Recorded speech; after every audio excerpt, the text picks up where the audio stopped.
and if you have any questions, then please approach us. I will give you an overview of this morning program now.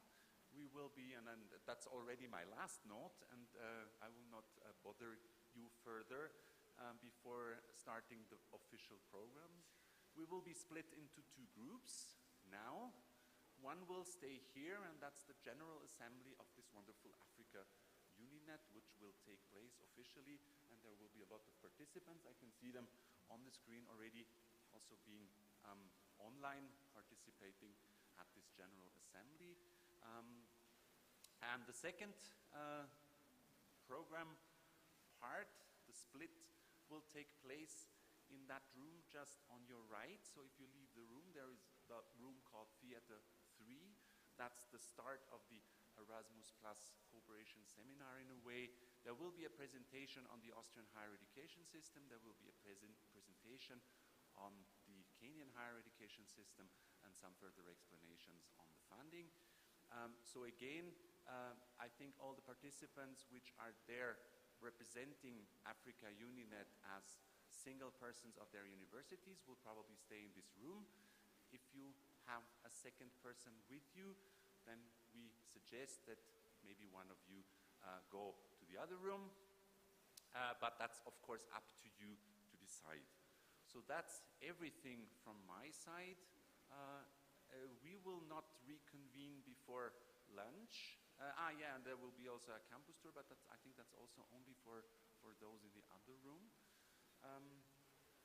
We will not reconvene before lunch, so the lunch is at 1, and then we will be meeting by 2, if that is correct, again, all together in this room.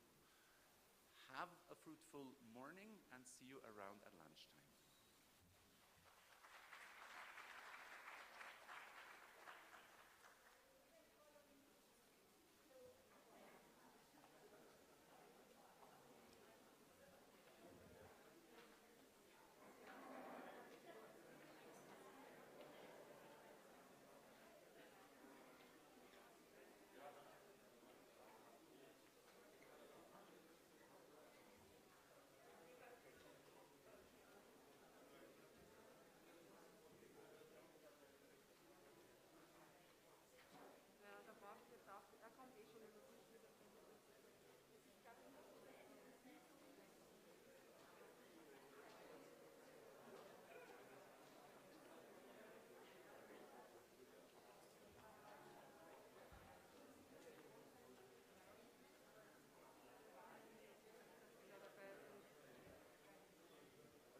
Wie viele Leute haben wir online?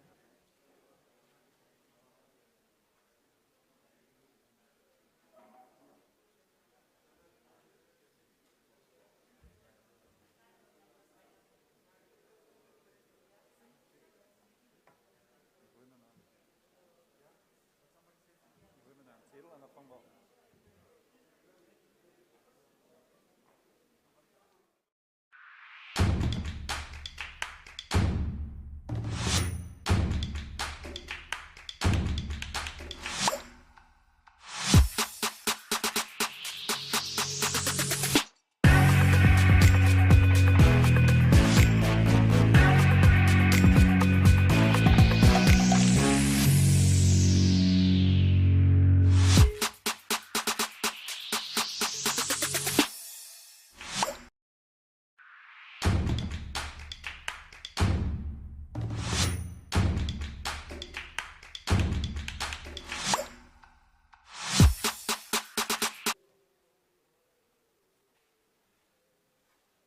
Welcome to the second General Assembly. This is now the formal, according to our statutes, the formal meeting we usually would have to have every year once. Due to the situation, the C word, I don't even want to use this word anymore, the C word, yeah. We had it only once in Vienna in 2020, yes.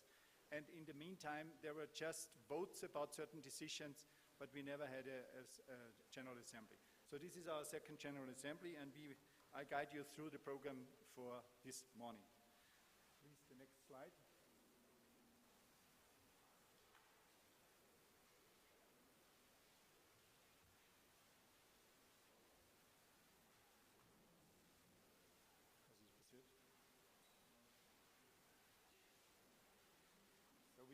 see this on the screen, but not here on the, we see it on the laptop, but not on the screen. While Raila Enzenberger is working on the technical side, I also would like to welcome our representatives who are with us via Zoom. We have, I think, 10 people who are here through Zoom. If you have any questions, you may do this in the chat. Raina will take care of your chats. Otherwise, I hope you can understand us and can follow the discussion.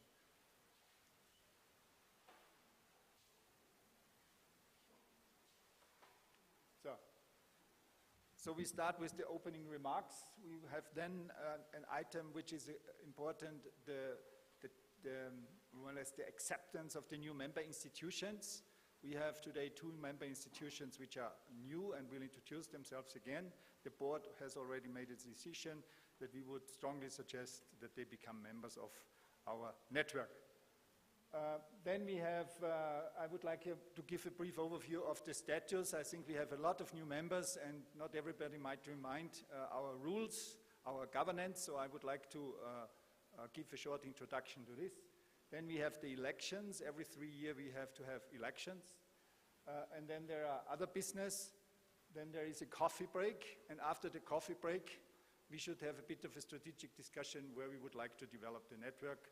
And also I picked up lots of ideas, so I think we should formulate these ideas in a certain way so that we have something like a program for the next coming months. And also you may say that the board has something to do to fulfill what your expectations. So let's come to the first item, the opening remarks. Next one. There are my dear Vice President Professor Kitaka and I some opening remarks. If I may start, I would really like to thank all those who made this program during the difficult times running, especially the Austrian Agency for Education and Internationalization. Now I learned the correct English translation. It was quite an effort, and here I would really appreciate the work of Julia Lichtkoppler and also Raina Eitzenberger and Andreas Obrecht, who is not here with us. Without especially the 2 of you, it would be impossible to run this show here, and you were very supportive. And I think all of you had a lot of email contacts with these 2 persons, and you know that they were always available, always supportive, and always tried to find a solution. And I would like to start these opening remarks with a big hand for you.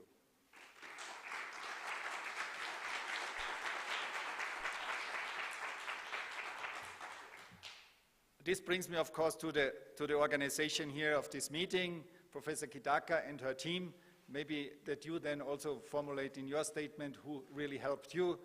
I don't know what people you have in the backyard who made this happen, but I think you can then comment on this. Besides this, I think lots of things have happened. We come later on to some of the budget issues. In total, we have financed more than 40 projects so far. The next call is open. This is the 3rd call. And all in all, about 1 million euro has been put into this program so far. So this is quite an effort. And I think we started with a relatively low number, and then we could double the budget. So if it works like this, we have a very prosperous future, but let's see how it works. So now I would like to ask Professor Kitaka, my dear Vice President, for your opening remarks, and then I will continue.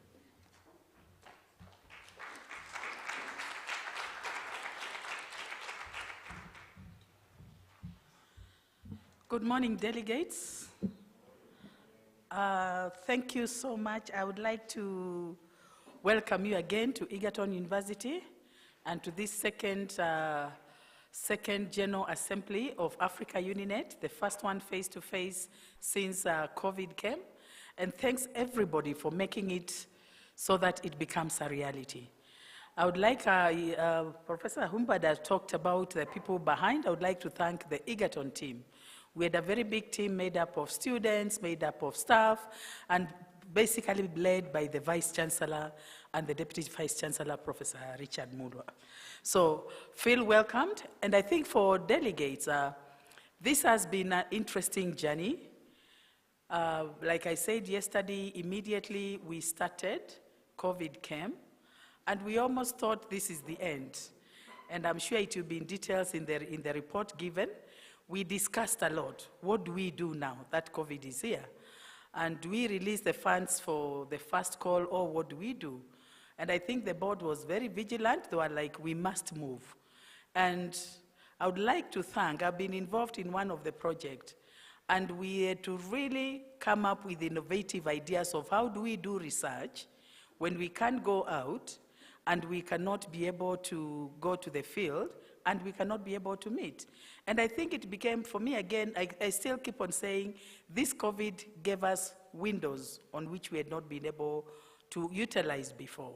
And we came up with a solution, and it is shocking what we got out of this. So I think for me, it was a good thing, and I think I would like to applaud the board for absolutely thinking we must move forward, or not saying let's hold the money until after the COVID. Let's proceed, we do the research, we see what the scientists can do. So again, I wish you a beautiful and a productive General Assembly, the second General Assembly at Egerton University. Thank you.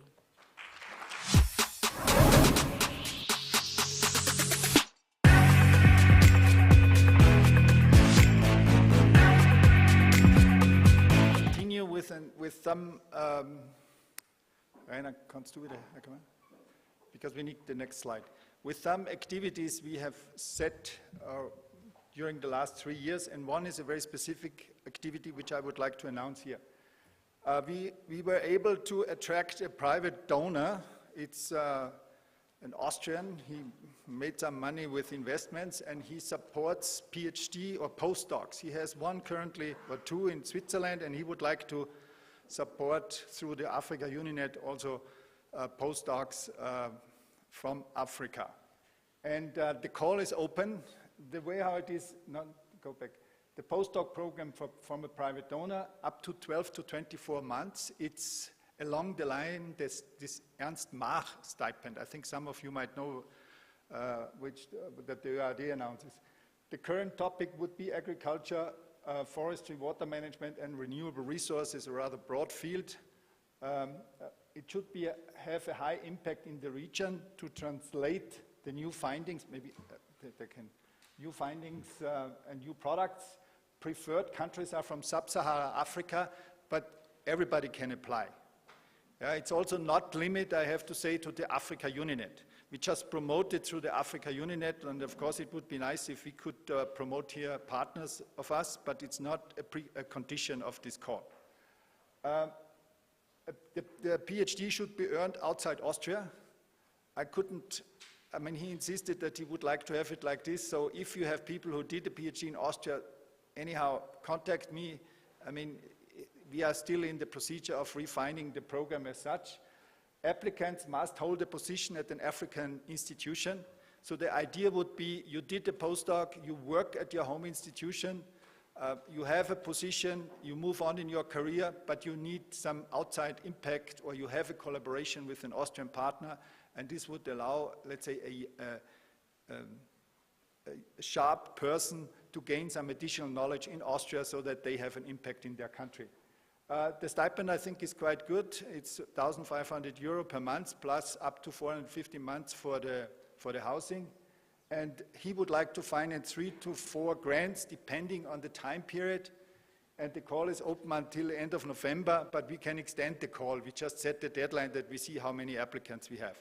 It's announced through the Africa-UniNet, and otherwise just contact me. It would be really nice that we get a lot of good applications. And I think it would be also a chance how we can further develop the network as such, that we attract additional sources to support activities, let's say, in the collaboration between Austria and Africa. Okay, the detailed outline, either I can give it to you or send it to by email, and it's available on the internet. I think I mentioned this already. So this is basically what I wanted to announce, and there was a few other things. I had contacts with a German board who does investments in Africa. They contacted me because they were interested what we are doing in Africa. The bottom line was that they are urgently looking for well-educated people, so that when they would like to invest in Africa and run companies, that they have also African employees. I don't know how far we get with this, but at least they realize that the Austrian Africa-UniNet exists. How serious this is, I don't know, but I think it shows that we have already gained some international appearance, and I think we can build on this. And this would be also, I think, one of the goals, if I look to Professor Fassmann, what we had in mind with this Africa-UniNet, that we not just get stuck with the projects financed through our own calls, but we also can initiate additional activities, whatever they are. They can be additional funding, but also additional other activities. Okay, so far in a nutshell, what we have done. Internally, I would like to stress that we had 7 board meetings, and these board meetings all were online. And the main topic of the board meetings was to keep the network running, and especially to do the selection of the projects and make sure that you get the output you expected, look at the evaluations of the projects and so on. But this is a technical side, and it worked actually very well. The board worked extremely well, and I thank you to my fellow board members. They all were very committed, be available, and everybody is busy, but nevertheless, they spend time for this network. So also thanks to my fellow board members. So with this, I would like to finish my opening remarks. Are there any questions or comments? Otherwise, we just move on to the next item. Okay? Next one, new member institutions. Okay, there was a question.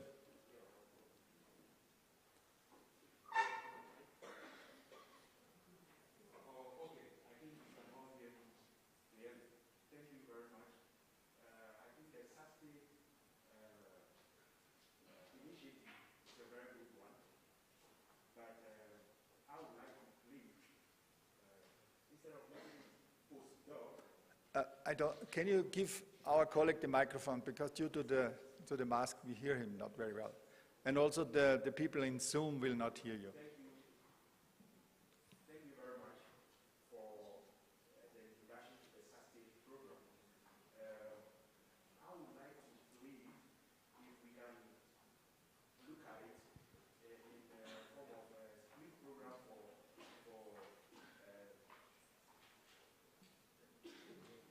those who have masters and would like to do their PhD rather than postdoc. You all agree with me that in most African countries, we don't have a lot of PhDs. So when they finish with their PhDs, they are needed in their home countries to start a department or to start something with their mother university. So if after a PhD arrives in Africa from Austria or any other country, then he has to go back to do 1 or 2 years postdoc. That is a bit problematic in some institutions. On the other hand, we have a backlog of master's holders, a lot of them who wish to do their PhDs.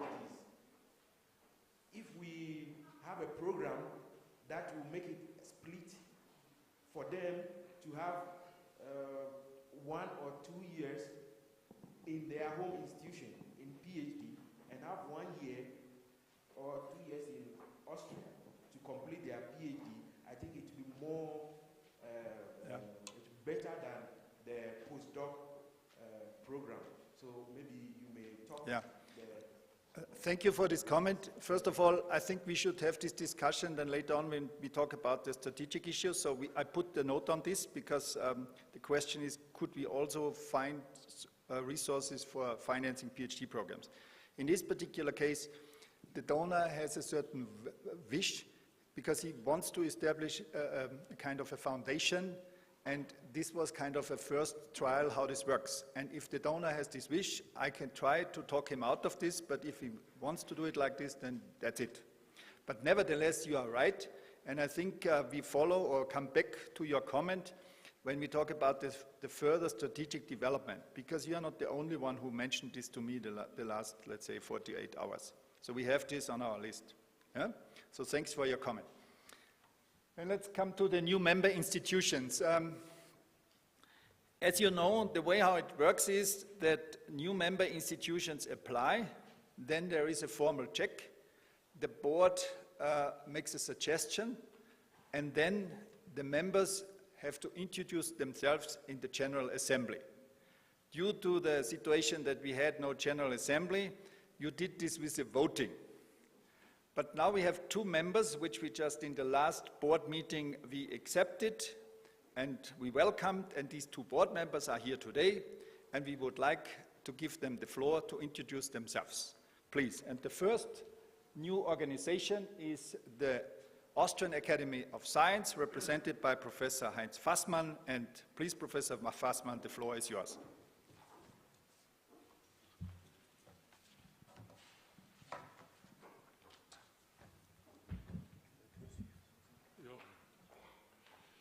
So thank you very much, dear President Hasenauer, Magnificenzen, ladies and gentlemen. I have to make 3 small remarks. The first is, I'm really delighted to come, to be here, to meet old and new friends, to discuss about Africa-UniNet, to discuss about political decision which were necessary in the past. But the most important point, to see how Africa-UniNet developed in the last years. Formerly it was the idea to make a network of Austrian and African universities together, following the example of Asia-UniNet, which is a very successful network, and to make it with African universities, because Africa is seen from an Austrian standpoint a little bit like in terra incognita. We do not know enough about your continent, and there are not enough cooperations with African universities. And this was a clear deficit, recognized, and and our opinion was we have to do something. I say really thank you to Professor Kitaki and Professor Hasenauer. So many good ideas are buried in the cemetery, which is called, here are all good ideas which are not realized. And the graveyard is full of good ideas. But you realized this idea with energy and enthusiasm, and backed by the ÖAD, which is a professional organization for Austrian exchange. So thank you very much for this backbone of Africa-UniNet. Without you, Africa-UniNet would not be realized in any way. My second remark, I'm now a representative of the Austrian Academy of Sciences. The Austrian Academy of Sciences was founded 1847 at the eve of the civilian revolution.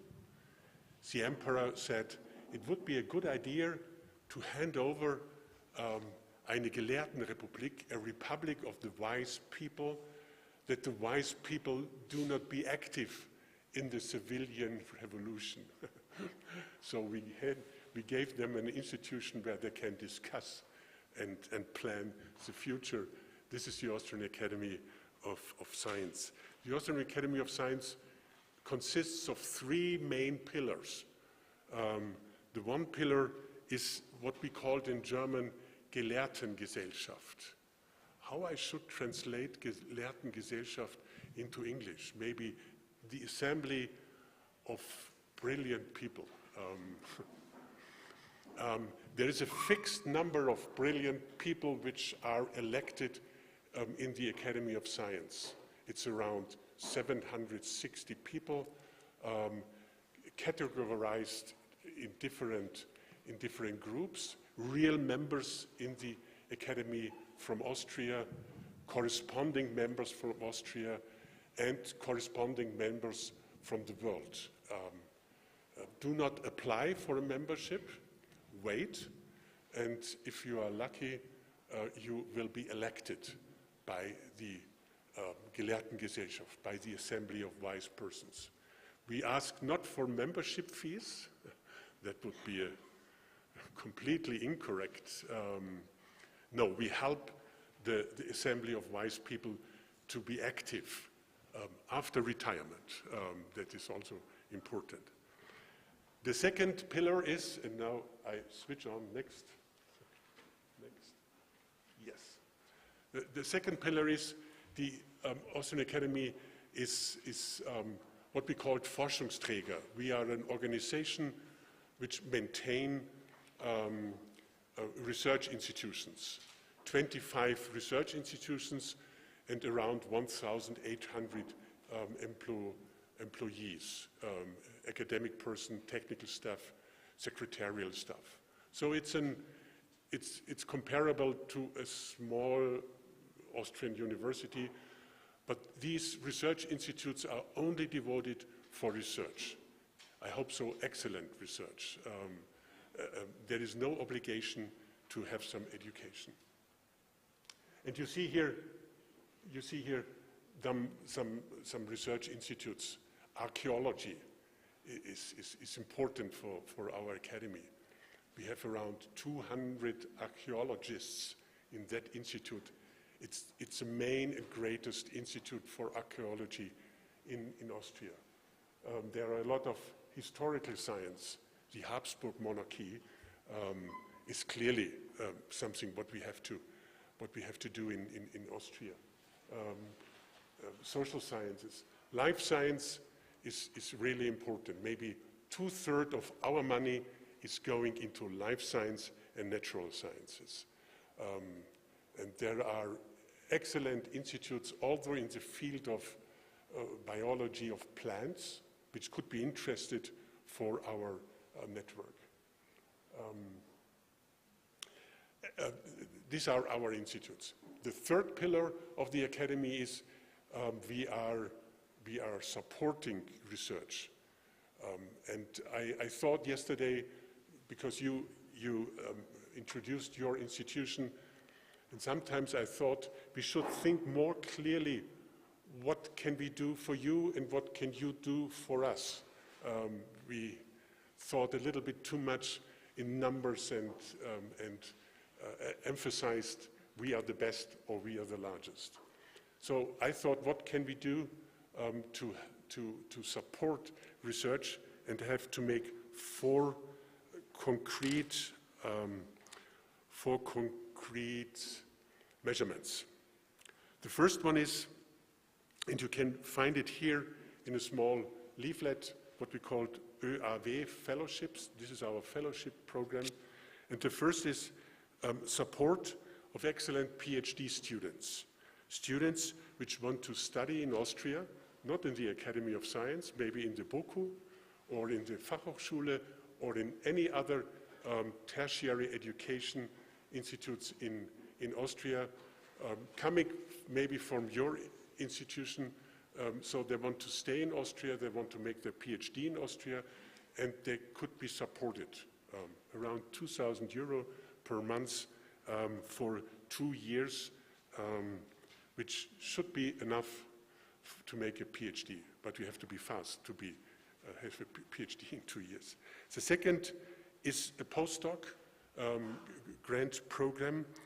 This is for 3 years. No, this is for 3 years, and you can apply when the time of your PhD is not longer than 3 years. So you have to be a young PhD applicant. So the requirements are the same. You want to make a PhD program in any of the Austrian tertiary institutions, and you want to have some finance, and you don't get it from your Academy of Applied Arts. You can get it from the Academy of Sciences. If you are excellent, and if you can win the competition. There is a competition behind.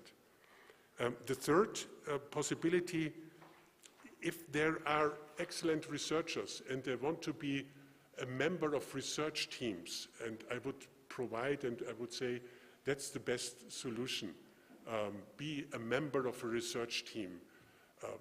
Then we offer special programs for Earth system sciences. So if there is a proposal which is a research question devoted to Earth system science, there are specific calls and they collect proposals and they have some international evaluation of that proposals. Or we are now organizing, which is I think also interesting in that network, especially with the strong partnership of Bodenkultur, we are organizing a hub for healthy soils. Healthy soils will be one of the 5 missions in the current EU framework program Horizon Europe. Healthy soils will be maybe get 1 billion euro. That's the overall figure for the mission, for one mission. And our task is we should prepare the partners to be eligible and competent to apply for European program. So we are helping research projects and we finance research projects, but the final aim is that these research projects go a step further to the mission program Healthy Soil. Or I know that we have a specific program for quantum physics. Yes, we made it before Anton Zeilinger received his Nobel Prize, because in the last 20, 30 years, quantum physics is strong in Austria, and we recognize there is a necessity to keep it lively and to show that young, interested physicians are coming into the quantum physics. So if you have in your institutions physics, and there are interest in quantum physics, and you know this is a really, really excellent person, and he should go to the Institute of the Nobel Prize winner, you can apply, and if you are lucky, there is a realization. And the third and the fourth one is also clear. If you have, from African universities, if you have national funds, and you have a government which realizes the responsibility to support science and research and the young generation, and you have a brilliant student, and the brilliant student get a grant from Nigeria or Gabon or Kenya, and you want to have a good place for them to study and to work with people, then the academy would be a place to send people, but also the Bodenkultur and all the other representatives of the Austrian universities. Because I believe, I know that all Austrian universities, included the Fachhochschulen, are excellent. And I wish the program all the best. I'm sure that it will be growing and will be supporting furthermore. And what I wish else is a fair partnership between African universities and Austrian universities. And I think the green light is on that this fair partnership could be realized. Thank you.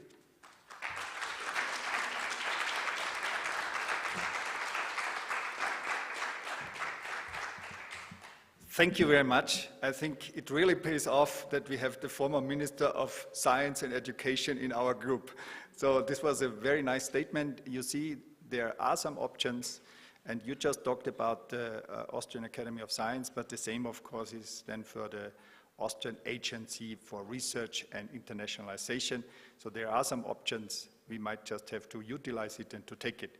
So let's come to the next presenter. It's Dr. Margarita Langthaler, and she represents the Austrian Foundation for Development Research. Here you are. Please, the floor is yours.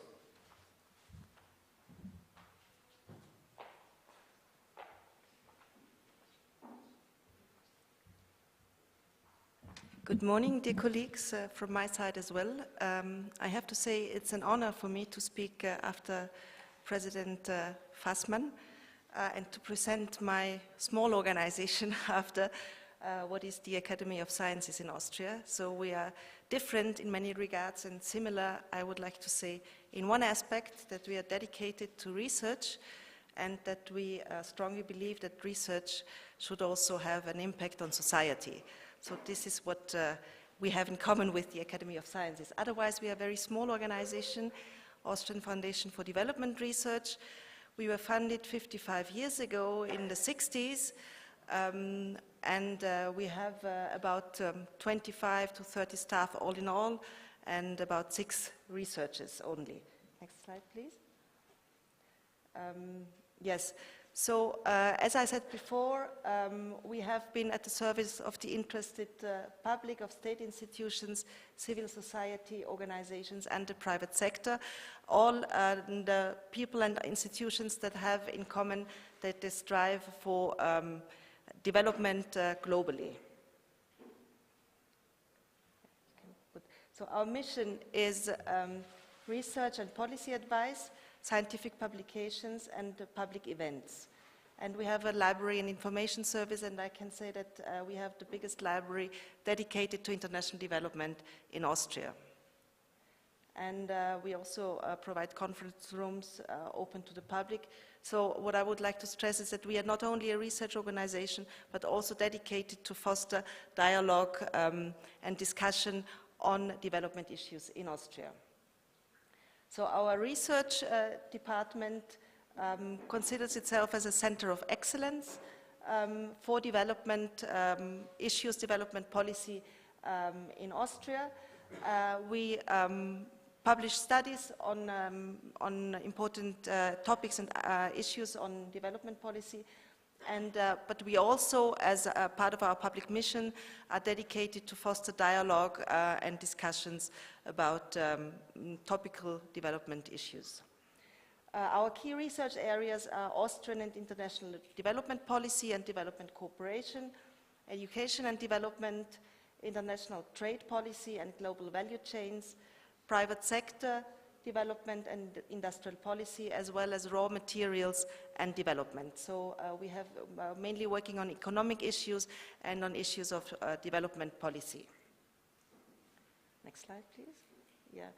We have a number of scientific publication series. First of all, our annual flagship report, which reports on Austrian development aid and Austrian development policy, but always has also a kind of topical issue this year. We will be fostering an international debate on post-COVID, so in what direction international development should be going after the COVID pandemic.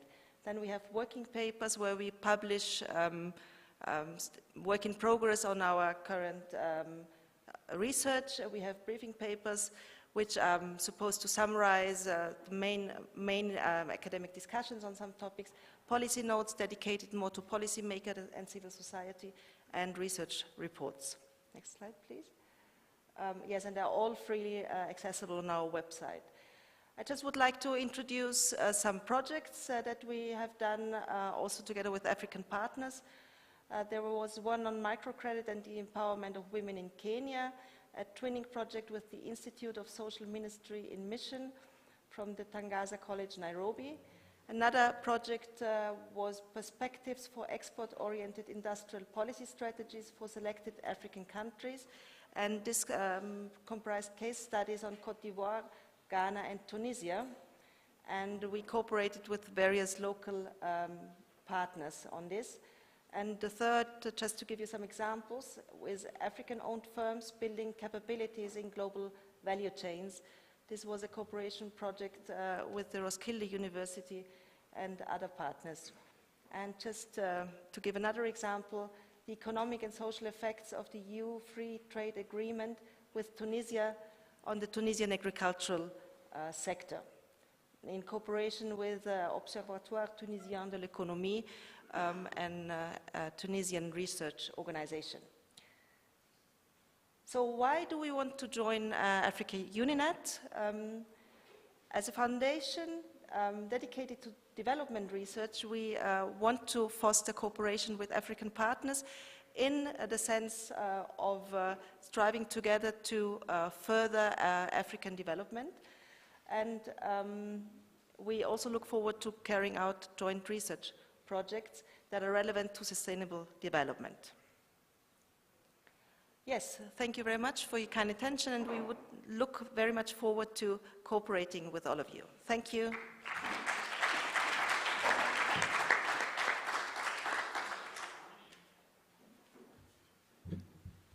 So thank you very much. Here you see also the diversity of organizations dealing with research and education in Austria. From Africa, we had no new applications, so there are only Austrians who introduce themselves this time. And what we have to do now is an official acceptance of the new member institutions by the General Assembly.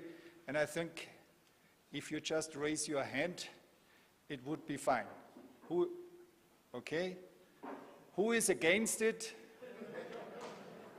Okay, then welcome to our group, and we are very proud that we have two prestigious organizations.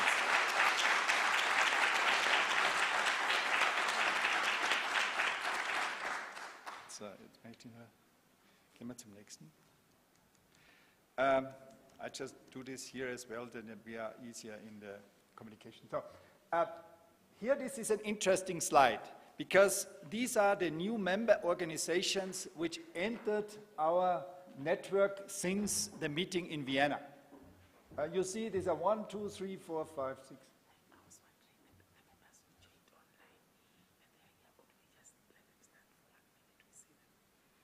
Yeah, that's a good idea. Okay. But we finish this first. Okay. These are the new members which entered since January 2020, our network. These are quite a lot. And I think there is a good balance between African partners and also Austrian partners. And you have already formally accepted them. But I think we wanted to show you, because this is part of the success during the last 2 years. Professor Kitaka, you said something which is very important. Is this technically possible, that we show our online participants once on the screen? Do you think you can manage this in a technical way? Yeah, please. Yeah? So that we see them and we can say hello to them and they can say hello to us. Oh, this is here on the screen. Okay?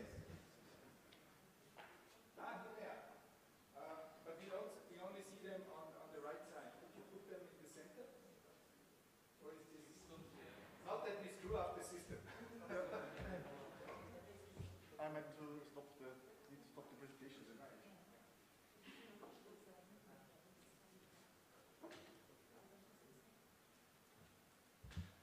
So, dear members via Zoom, we put you now on the screen so that we see you on screen and hopefully you see us. I don't know if this is possible, but anyhow, we see them. Do you see them?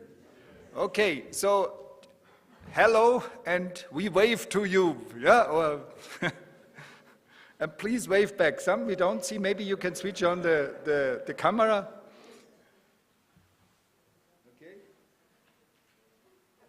So thank you for joining us, and we do hope that at the next General Assembly we can meet you in person. Okay, thank you very much. And again, if you have any questions, just put them in the chat, and Rainer will put them forward to the General Assembly. Good, jetzt sind wir wieder zurück. The next item is a short report on the budget issues. So we report here not about the budget that we invest in the projects. This is about 1 million euro, depending a bit on the financial situation of the money the ministry goes to the ÖAD. But here we would like to give a short report what happened with the fees, the membership fees. Kannst du auf die nächste Folie gehen?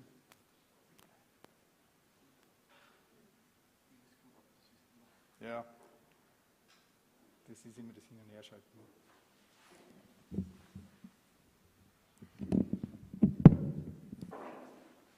Geht's? Yeah, this takes always a bit of time. Das will ich einfach vorlesen. Huh? Okay. You know that the African partners pay 500 euro annually, and the Austrian partners paid 1,500 euros. What did we do with the membership fees so far? The first thing is we pay the evaluation of the projects. Then some members, of course, might not pay. Du hast es jetzt? No? And then we also support activities like the one here today. The membership is so far not used for financing the projects.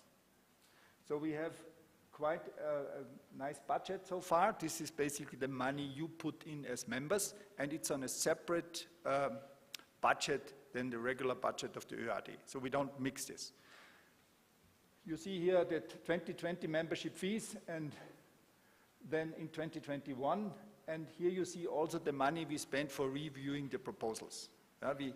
Every proposal is reviewed. In the first round we had 3 reviewers, then we decided that 2 is enough. First of all, we saved some money, and secondly, we also learned that we don't gain so much more information by doing 3 reviews.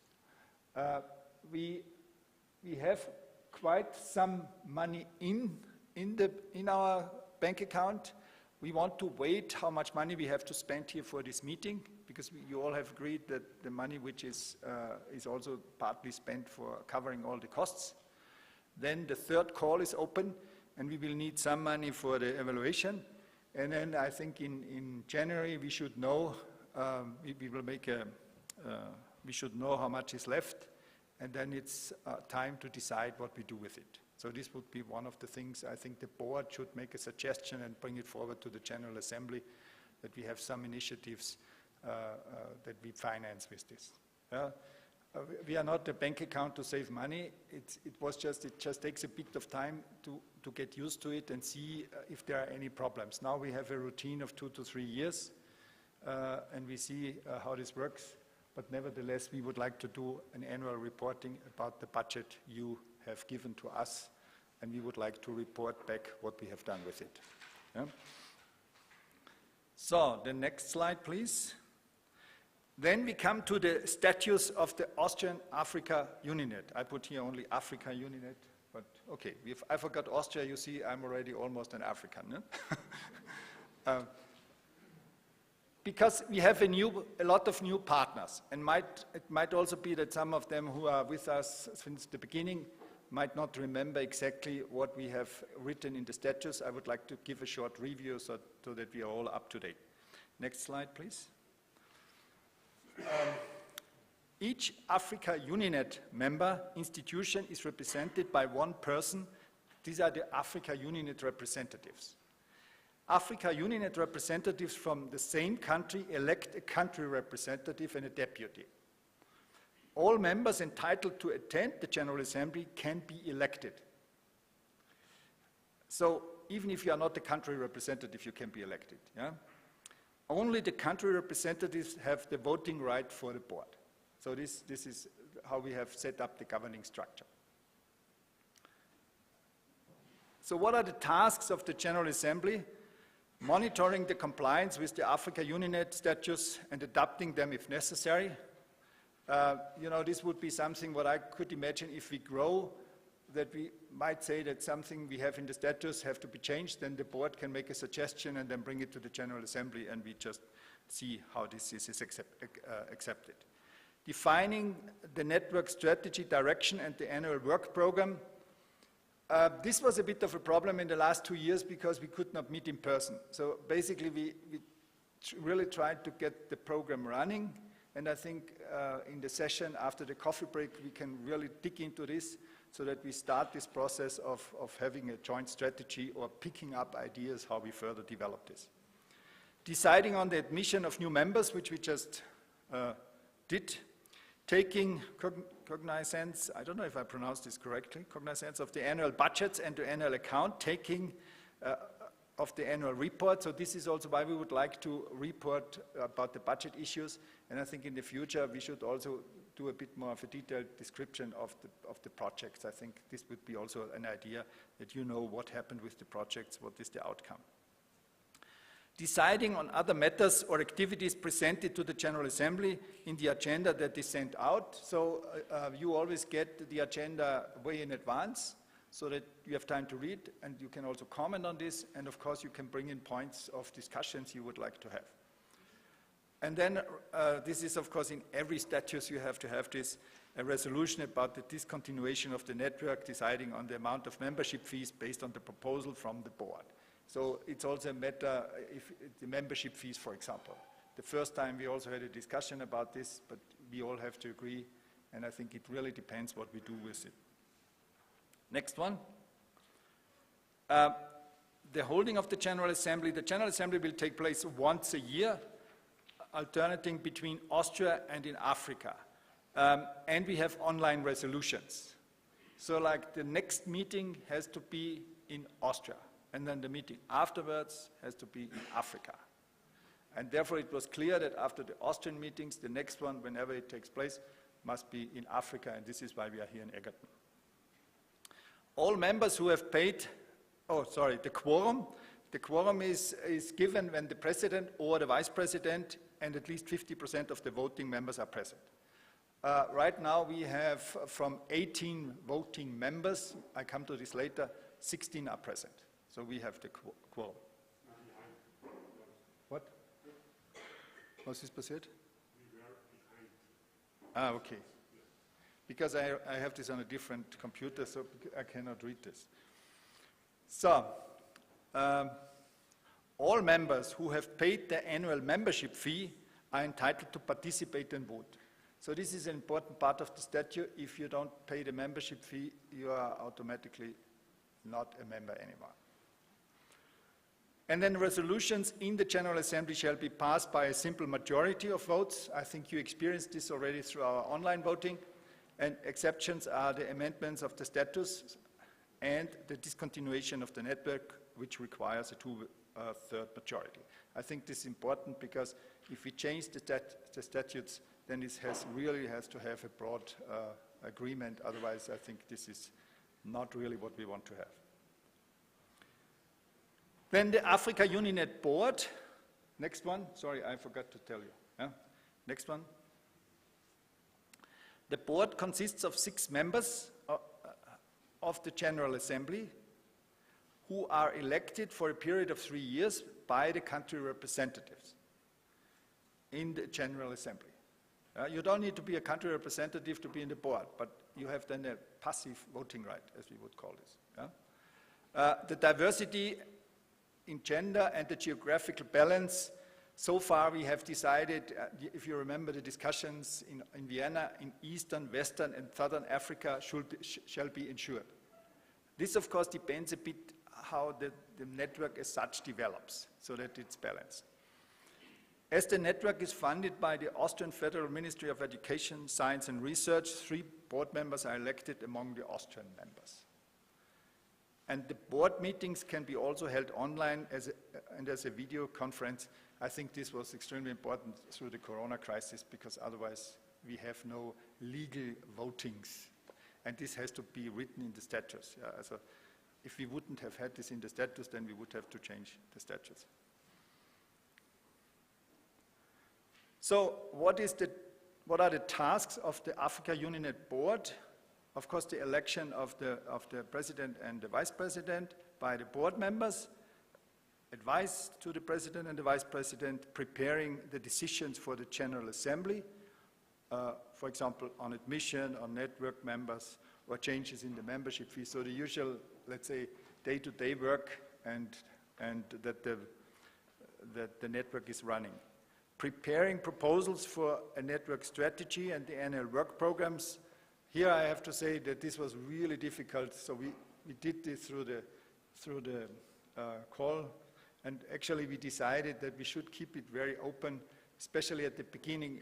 We did not want to exclude people, so we kept it rather broad in the thematic topics and just waited what pops up and what is the bottom-up approach. I think this was a fair decision because if we don't know each other, it would be unfair to make such a decision on thematic areas or a specific program.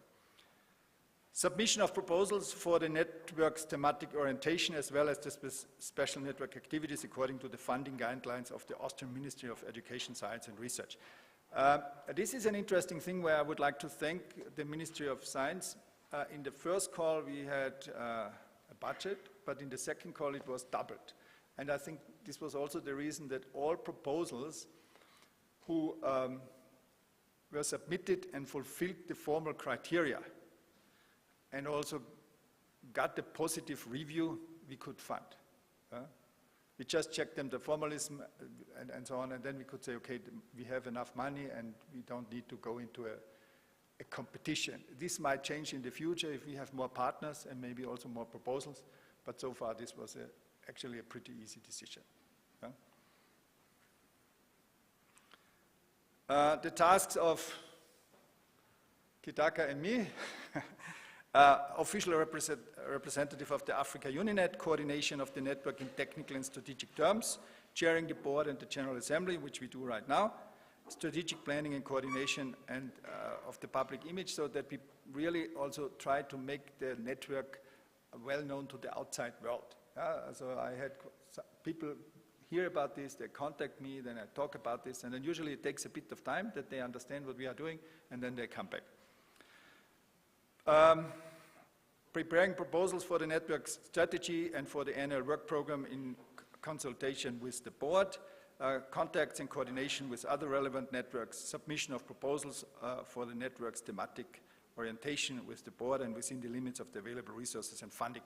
I mean, it's the usual thing of every network that you somehow need to gather the interests of the members, then you structure them, you try to put this in a comprehensive or consistent way, and then more or less play it back to the members so that everybody knows and agrees on our strategy and the steps we do.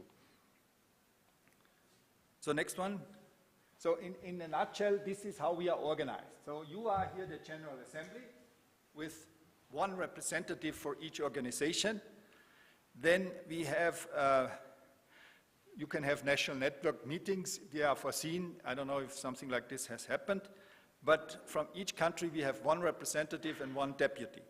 And from each country we have each country representative has the voting right. And then we elect the board, and then last but not least, somebody needs to run the network. And this is actually what we are going to do in the next couple of minutes, or hopefully not hours. So, how is the situation right now of the Africa-UniNet and the member institutions? We have 66 institutions are official members, plus the 2 we just accepted. So we are 68. 24 member institutions from Austria, plus the 2, so we are 26, and 42 member institutions covering 17 different countries from Africa. And you see here the distribution. I think there is still some interesting areas where it would be nice to have members, but we will see how this develops.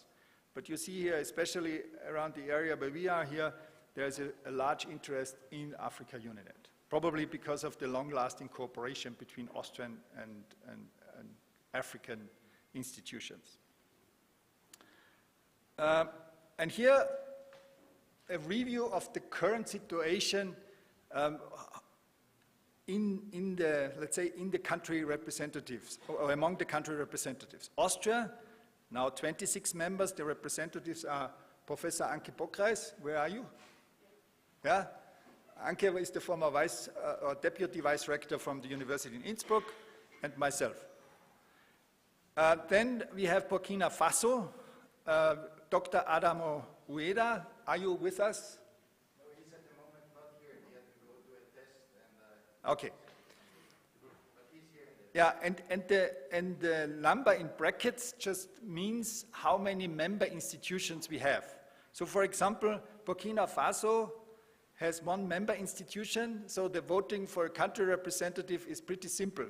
He votes for himself. For Austria, it's a bit more difficult. Yeah? But this is why we put this, we wanted to show you how this is set up, and you also see maybe their interest in certain areas. Burundi, Dr. Victor Barantota, is he here? Oh. Yeah, okay. Then from the Republic of Congo, Professor Canigula Mubagwa, I hope I pronounced it correctly. Yeah, we had dinner yesterday together. Yeah.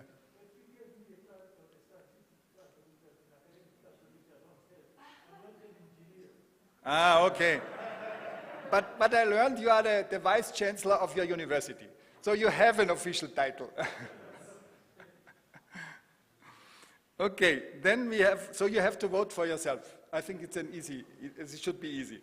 So from Egypt, we have two organizations, but as far as I know, Julia, nobody is here, right? Yeah. Then from Ethiopia, here is obviously a large interest. We have 5 organizations, and Professor Firef Degegne Amogne, I hope I pronounced this correctly, from the Bahir Dar University is with us. Where are you? Okay. Yes, very good. Then we have from Gabon, one person, Professor Dr. Ayola Akim Adeknika. Is he with us? No? Is he here? Well, Gabon is not here. Okay. Then from Ghana, we have 2 people, 2 organizations, sorry. Who is here from Ghana? Yeah, because you would need to find a chairperson for your country and a deputy.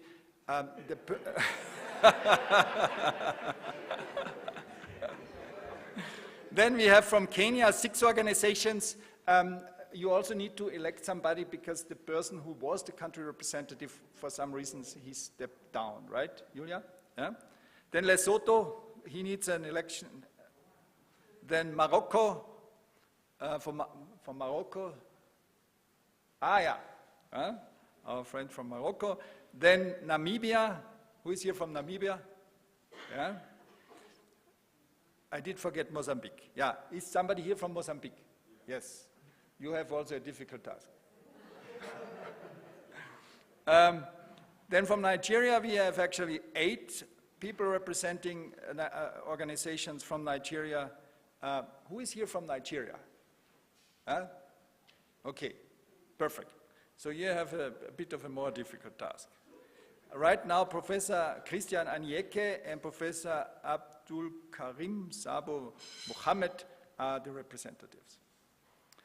Then from Sao Tome and Principe, somebody's here? Yes. And then from South Africa, we have Professor Tawana Kupe. Is somebody here from South Africa? Okay, very good. Then from Tanzania, it's our board member, Dr. Tsena Manze Mebeo, I hope I pronounced you correctly. Yeah? And from Uganda, we have 7 organizations here represented, and the country representative right now is Dr. Patrick Musingutsi. Where are the Uganda representatives? Maybe you just show us where you are. Okay. So, in the last General Assembly, we did the same procedure. So we had to vote for the country representatives and all these kind of things. I think you remember. It was quite an interesting task because we were not really used to it and we had to learn how to do this. The elected board members right now are myself, Professor Kitaka, Dr. Mabeo, Professor Anyeke, Professor Gebowold, and Professor Bokreis. Maybe that you shortly introduce yourself. I mean, I think I don't need to introduce myself, but we start with Professor Kitaka. Maybe that you start. Or we do this with the microphone. Do we have a microphone? Ah, yeah, this is true. You are not visible for the online.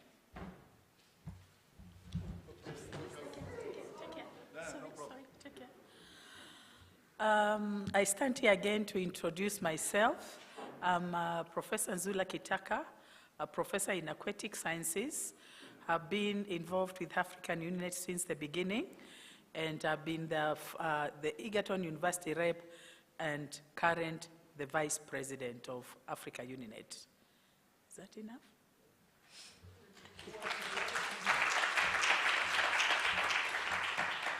So the next on my list is Dr. Tsena Mebeo.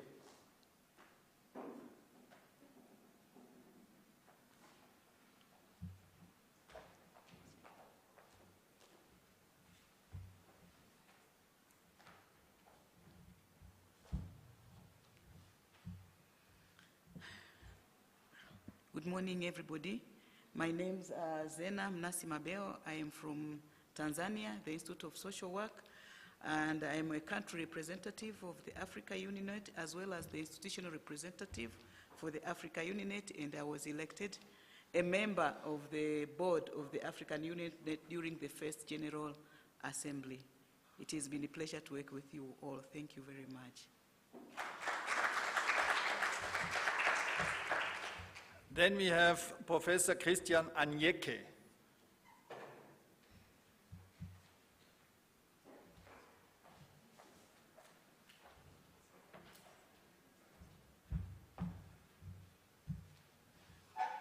Good morning, everyone.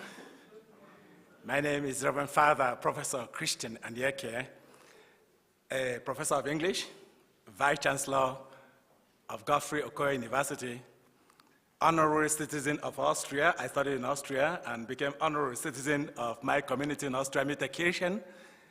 I am the country representative and also a member of the board. I salute all Nigerians here and thank you, dear members of this assembly. And then the next one is Professor Dr. Belace Gebrewold. Belace, please come forward.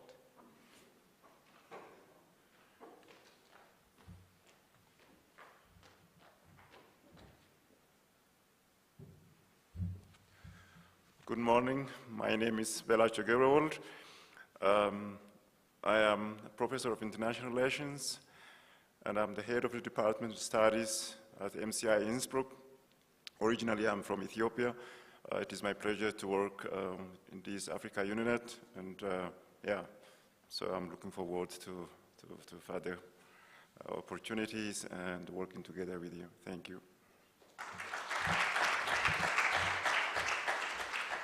And then Professor Dr. Anke Bokres.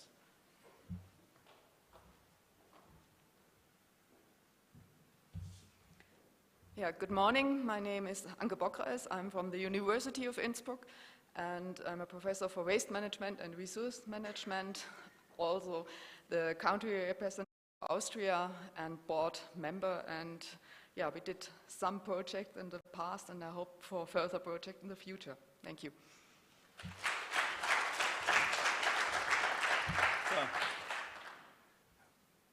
Of course, you know me, but you might not know my background. My background is forest ecosystem management. We do this carbon cycle modeling. I'm currently the professor for forest ecosystem management and the head of the Institute of Silviculture. And for 4 years, I was the president of BOCO. And here is my dear successor. She's with us, so we are proud that BOCO is very well represented today. So the next step we have here would be, I have to say that we worked together very well, and it was a pleasure to work with you. And if we are elected, we would like to continue in order to stabilize the network before we then really hand it over to new people.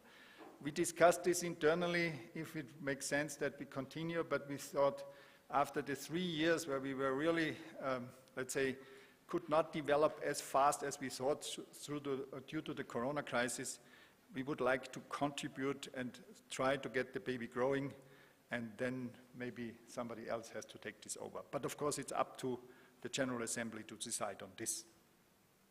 So we come now to the election. The first thing is the election of the country representatives. We have 18 countries, and we need a country representative and, if you want, a deputy. 2 countries are not here, and Austria, Ethiopia, Kenya, Nigeria, and Uganda have more than 2 member organizations. So you have to pick a their representatives. The others can just remain here and vote for themselves. So the way how we would like to do this is, maybe you build groups with your countries. The Austrian members, we have a small room nearby because we are so many that it would be difficult to meet here. And try to, within the next 15 minutes, if possible, to find a country representative and then go to Julia Lichtkoppler. She will forward the name of the result, and we will put them on a screen or somewhere so that we know who has the voting right and that we can go to the next round. Bitte. I have a question about the election of the presidency and an idea that I would like to ask if I can ask the question now or later on when it's about the presidency. I think it's better we do this now. Okay, my name is Astrid Anna Behrens. I'm head of International Office of Angewandte Kunst, University of Applied Arts Vienna. And I was reading through the statutes and also listening very carefully yesterday about all the issues that are coming up. And now that you are the president and Professor Kitaka is the vice president, and what came into my mind was reading everything that since now you also suggested to keep the presidency maybe like it is. We don't know. But we are, I mean, it's just ideas, yeah? And I didn't read it in the statute. I would, suggest an idea to always change the country we have the presidency from, and the diversity and also the gender could be an issue, and maybe there is a possibility, I don't know if it is possible, to change the positions for the next 3 years. So that is just an idea that I have. So first of all, I think it's in the Africa-UniNet statutes, or it's not explicitly written, but what we want is a rota system. Yeah? And I'm very much in favor of a rota system. The question is just, due to the difficulties we had the last 3 years, we thought we need to stabilize this, but we will pick this up. I think we should pick this up, and we will see how the election then goes on. Huh? Thank you. My name is Oscar. I'm from Maseno University. I'm of the idea of what you had said initially, because considering that we just met in Vienna in 2020, and then the corona came, so we really need to give the present board time to do some work so that the baby can grow. And then after that, the baby can begin to rotate from one country to another, from one gender to another. That is only my suggestion. Okay. Okay. Good.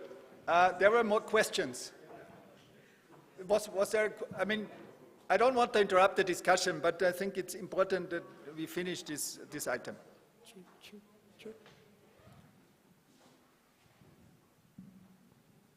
My name is Uluwole Fabuloi, representing University of Lagos. I want to move a motion that all board members that are currently there now should be allowed to have a second term so that they can continue with the good work they are doing. That's a motion on the ground. Thank you. Country representative, I think everybody, apart from those who are not here, for Nigeria and all, or at least for Nigeria, we want them to just continue, and as many that are here present that wish to continue, I want to propose that they continue their good work. Thank you.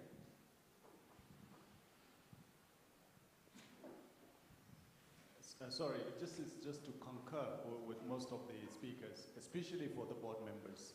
I don't know about the country representatives, but then for the board members, they've been doing very well. We want to have a stable going. We don't want to elect new members that they will have to learn and then add on what we are doing. So for now, I think we are settled with the board members to continue, and then maybe after the next set, then we can elect new ones. Thank you very much. You wanted to say something?